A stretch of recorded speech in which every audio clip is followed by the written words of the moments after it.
Bonjour à tous et bienvenue au Comptoir des légendes, votre podcast mythologique.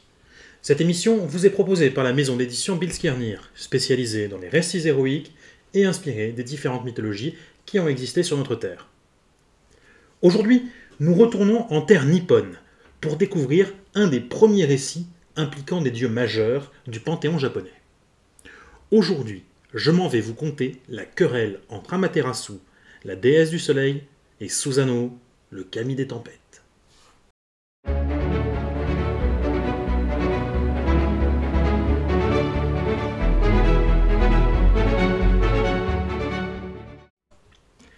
Peu avant la fin de la création du monde et l'enfermement d'Izanami dans le royaume des morts, Izanagi, le dieu créateur, eut ses trois premiers enfants, Amaterasu, Susanoo et Tsukiyomi. Ces trois êtres étaient, dès leur naissance, promis par leur père à un destin exceptionnel.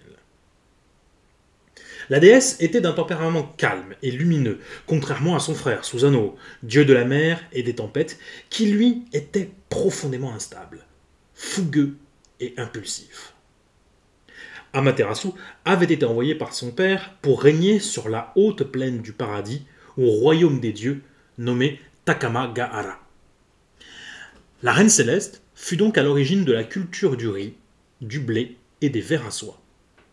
Grâce à elle, le Japon fut baigné de lumière et les récoltes poussèrent à foison. Alors qu'Amaterasu gouvernait paisiblement le royaume des kami, les divinités japonaises, son frère, Susanoo, avait été banni du Takamagahara par leur père, le dieu Izanagi, pour ses accès de colère. En effet, Susanoo ne pardonnait pas à son père d'avoir enfermé Izanami, sa mère, dans le royaume des morts. Extrêmement jaloux des privilèges de sa sœur, le kami de la tempête lui rendit visite dans l'intention de la défier. Dès lors, un combat féroce commença entre eux. Susanoo, sous l'emprise de la colère, ravagea le royaume de la souveraine, détruisit les rizières, répandit ses excréments et écorcha même un cheval divin.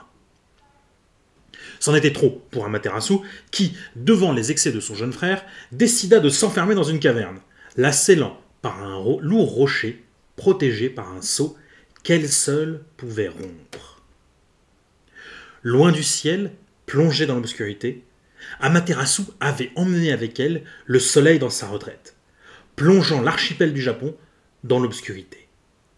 Alors, les Oni, les ogres du Japon, et les autres yokai, les démons, s'emparèrent de la terre, déversant leurs méfaits et régnant en maîtres et seigneurs sur les hommes, leur imposant leurs lois cruelles et leurs desseins malfaisants. Nul ne sut combien de temps Amaterasu passa enfermé dans cette caverne. Mais une chose était sûre. Il fallait la faire sortir pour que la lumière du soleil éblouisse à nouveau le monde et puisse repousser les créatures des ténèbres. Aussi, les autres dieux japonais conçurent un plan. Ils décidèrent d'organiser un grand banquet et une grande fête, juste devant la caverne. On y fit couler le saké à flots, et de somptueux mets furent offerts à tous les convives. On y mangea et on y rit à gorge déployée. Des chants et des danses furent lancés, mais le clou du spectacle fut l'entrée de la déesse de l'aube et de la gaieté, Ama no Uzume. Elle entama une danse si belle que tous les autres dieux furent époustouflés par ce spectacle. Amaterasu, entendant les rires et les paroles qui émanaient depuis l'extérieur de la caverne, se rapprocha de l'entrée.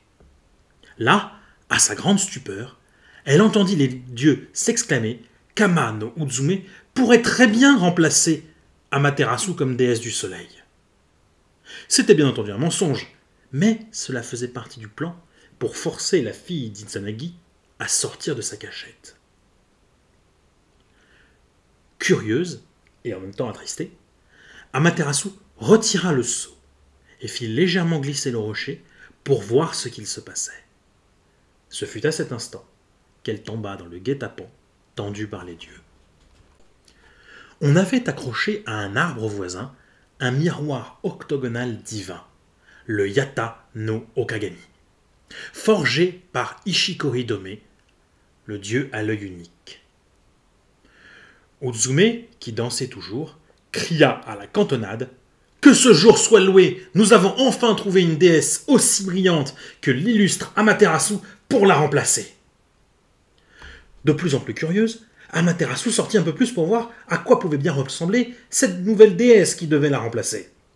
En effet, une déesse radieuse et lumineuse se tenait parmi les dieux, et les déesses, mais elle réalisa un peu trop tard que ce n'était que le reflet de sa propre image dans le miroir. Là, le dieu de la force, Ama no Tajikawao, l'attrapa par la main et la fit sortir de la caverne, avant d'en sceller l'entrée avec la pierre qui s'y trouvait et de poser un de ses propres seaux dessus pour qu'Amaterasu n'y retourne pas. La déesse du soleil, furieuse, voulut crier contre les dieux. Mais lorsqu'elle réalisa la joie qu'ils éprouvaient à la revoir, elle ne put conserver sa rancœur. Les rayons du soleil inondèrent le Japon avec le retour d'Amaterasu, chassant les créatures des ténèbres dans les montagnes et les grottes. Pour la peine qu'il lui avait infligée, Susanoo fut condamné à l'exil. Mais vous connaissez déjà cette histoire.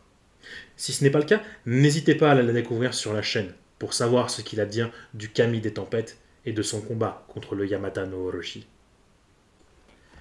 Ainsi le soleil revint sur l'archipel nippon.